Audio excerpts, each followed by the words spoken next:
Good Friday morning. Here's Kramer's Corner with the daily technical updates. It is, yes, Friday, the 12th of July. And boy, what a day yesterday. Here we'll start with the semiconductor index illustrated by the semiconductor ETF iShares semiconductor, or called SOX index also. Massive bearish engulfing yesterday. In bearish engulfing, you can see market opened well higher and just took out the previous 3 days of bullish trading. That is a massive top and reversal pattern right there. And also we have divergence on the RSI. You can see the RSI is declining, so that is a top reversal. I would be very cautious being too long on semiconductors across the board. Also heavy selling, Nvidia of course, and other semiconductors, and also in general the tech sector, the big caps also were sold off quite heavily yesterday. And of course that materialized also into the Nasdaq 100, that massive sell-off here, taking out the previous 4 days of bullish trading actually. Also we have divergence here on the RSI, so that's really a bad signal, I would say. It really needs to take out the 10th of July's peak to 20,534 to resume uptrend. So there could be some troubles ahead here in next week for Nasdaq 100. The S&P 500 fared a little bit better, but it also formed a bearish engulfing, only taking out the previous day trading. So still no divergence on the RSI there. So there is divergence between the Nasdaq 100 and the S&P 500. And what we're going to see in a second, also the Russel 2000. But I think we will also see it being dragged lower by the big caps, Meta, Apple, Alphabet, Nvidia, and so on here in the coming days. Here we have the Russel 2000. It's the ETF Russel 2000. So that is the small cap index. And you can see that they had a field day. They had a blast yesterday. Massive move. So it's maybe there's some switching or rotation, sector rotation, and rotation from big caps into small caps, because that was really a statement. And let's have a look at what it looks like on the weekly chart. You can see here that it actually broke this triangle-like pattern here, and it seems to be ready for higher levels. Quite interesting move. So it's the small caps. Maybe one should start digging into some of the small caps we saw rising yesterday. Was in the water business, especially. I'm not going to mention any names, but the water resources business were fairly strong yesterday. Moving on to the European markets. We have a little bit more muted to what was going on yesterday. EUROSTOXX 50 is still trying, but seems to be trying once again at 5,000 mark, but it's really a struggle, as we can see here. Let's see how that will go later today. DAX also pushing a little bit higher, trying maybe having another go, 18,630. That's the key level to look out for. Amsterdam index. Sell-off yesterday, still staying above this rising trend line here, and 930. That is the support level you don't want to see broken if you're long. But here also we saw heavy selling in semiconductors such as ASML towards the end of the session. 930, then 918. CAC 40 is up a little bit today, but still well below the 77.25, a key resistance that should be observed. Swiss market is having a good day. I haven't checked exactly why, but it's probably the banks. Banks are not doing too bad at the moment, and there are a lot of earnings earnings coming out later today on the big American ones. We have SMI 20 testing previous peaks there at 12,292. If it does close above, well, this top and reversal pattern has been cancelled. So let's see. There's maybe a little bit of a divergence building up here. So keep an eye on that. Maybe it can turn sour. On the FX side, also a lot of action yesterday. We had euro dollar, and you can check. By the way, you can check out the special update I did right after the U.S. market opened yesterday on FX and yields.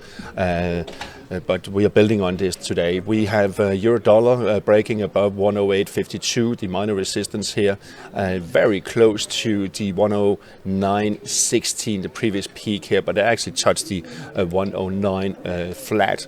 So we are in an uptrend. I think it will struggle a little bit, and as we discussed in a previous update, 109.16 key. If it does close above that, especially on the week, well, then there's further upside potential, but it could be a bit of a struggle as the weekly RSI is still in a negative sentiment. But let's see. So that's it. It could slide back lower, but let's see. The euro sterling, it's seems destined to test the 84 key support that goes really far back. As you can see here, we are back to, let's just zoom in, so we have the overview here going back here to 2022, and if it's broken, then we are looking at 83.40 level. Cable pushed higher yesterday, very strong move indeed, above the 129, reached 138.2 projection at 129.55. There's potential up to around 130 level, possibly spiking a little bit higher. So fairly strong push there. And looking at the weekly, you can see why this is so interesting. There's then basically medium-term potential up to around 131 and a half. Yen pairs, really a massive sell-off, and we have been talking about it could happen suddenly, and that was the trigger that took it out. So as I said, we've been talking about this, really keep your stops close if you were long. Massive sell-off, dip down to touch the 61.8 retracement, right on it, and dipping just below the support here at 157.70. So we now this morning see the bounce. Actually, it did already in the late session yesterday, but they tried again this morning. But we are a very strong bounce here. I think we will see it slowly ticking higher towards the end of the week, and possibly also early next week. Let's see if it can get back above 160. Well, maybe it will also try to push back higher towards previous peak, but I don't think we'll get all the way up there just yet. If it takes out the lows from yesterday, expect more heavy selling down to around 156.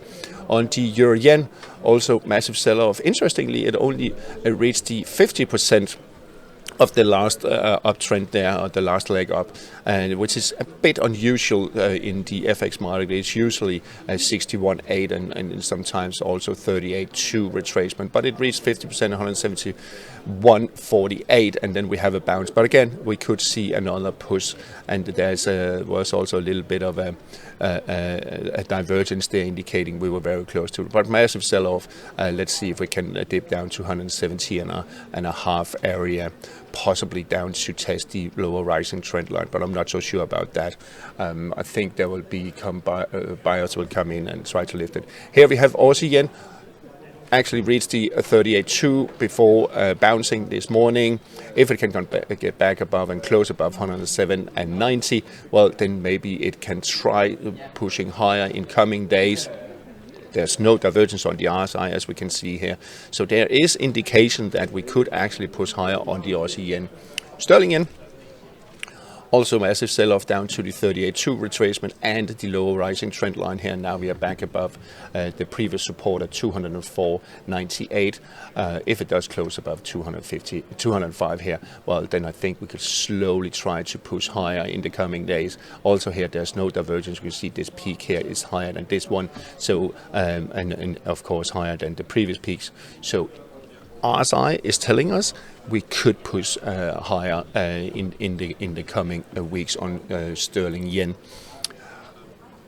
Aussie dollar also pushed higher to actually reach 161.8 projection of this corrective mode here, this sideways correction at 68. I think we reached it almost smack on. I had 1 pip or 2 pips from it, but still we are in a bullish trend, and I think we could see a little bit of correction, but we are in a bullish trend, and I think we will push higher. We could push higher in the coming weeks on Aussie dollar. Dollar Canada touched the key support here at 135.90. EURUSD, at first go, it was rejected at the 97.55 resistance. It really needs to break above and preferably close above, and also above the cloud. Now you see the cloud is declining here, so maybe that's a little bit of a stretch. But if it can stay above the 100 moving average and the 55 moving average and close above 97.55, well, then there is further upside potential for EURUSD. Otherwise, we will see it sliding back lower again. But my money, I'm not invested, but my money is on that EURUSD will slowly push higher. We had the dollar Swiss pushing down to the 61.8 retracement, as mentioned yesterday, that we could see. Still bearish. You can see 55 moving average coming around there and declining. We have the 100, we are below that. There's negative sentiment on the RSI. If RSI is closing below 40, well, and expect a sell-off down to 88.75, possibly all the way down to 88.26, and we will especially see that if we see some more moves upwards move in euro dollar, and EURUSD moving higher. All right, let's see here. We have the dollar index almost all the way down to 103.68, bouncing a little bit, but still below the 100 moving, and we have the 55 coming down, and now the 100 are also turning around. We are negative sentiment on the RSI, so I think we'll see another pressure on the 103.68 support. Gold reached the 786 retracement, retracement of this sell-off we have seen here. A little bit of a setback, but we are in a bullish trend. No divergence on the RSI, which is we have massive divergence from over here, but we are back above 60 threshold. So I think we will see gold pushing higher. After expect a little bit of a setback down to around 23.87-ish level, and then I think it will come back up again and maybe have another go, or have a go at the 24.50 resistance. If it does break above that, well, then we are looking at 2500. Also silver, a little bit of a setback today, but it got rejected at a 786 retracement. Now testing 30.85 support. It's okay. It could set back down to all the way down to around 30, and then I think we'll see either down to that or start pushing higher here in towards the end of the weekend or early next week. No divergence on the RSI actually, so I still believe silver will push higher and at least test the previous peak right there at 32.5. Platinum can't really get back above 1015. Keep an eye on that level. Copper is being sold off quite a bit, and it couldn't get above the 469.60, and that is the key resistance. There's still negative sentiment. I think it will try picking up here maybe towards the end of the week or early next week, but for now it looks a little bit weak. I wouldn't go long until we are above 469.60, so 470 I would say.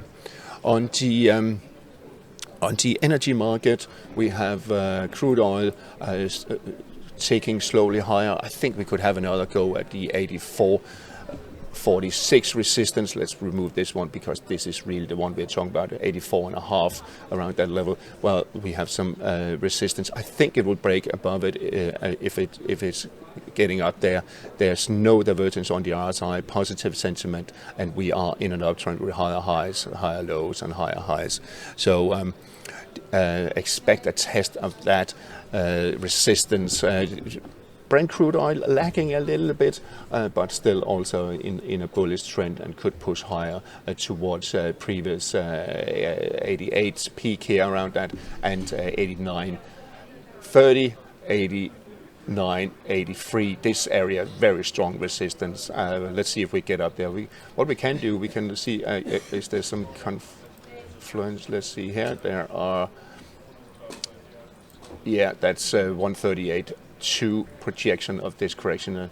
We could see that being tested within a week or so.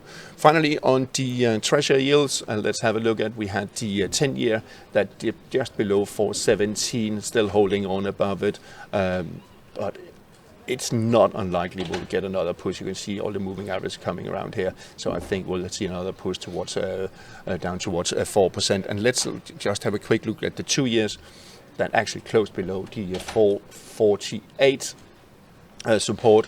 It's not a surprise really that it would push low. We have a steepening of the curve where the short end has gone down, and 437 support around that area, 437, 435 is in the cards in the coming week or so. All right, that's all for today. Have a nice day and a nice weekend when you get to them, and happy trading.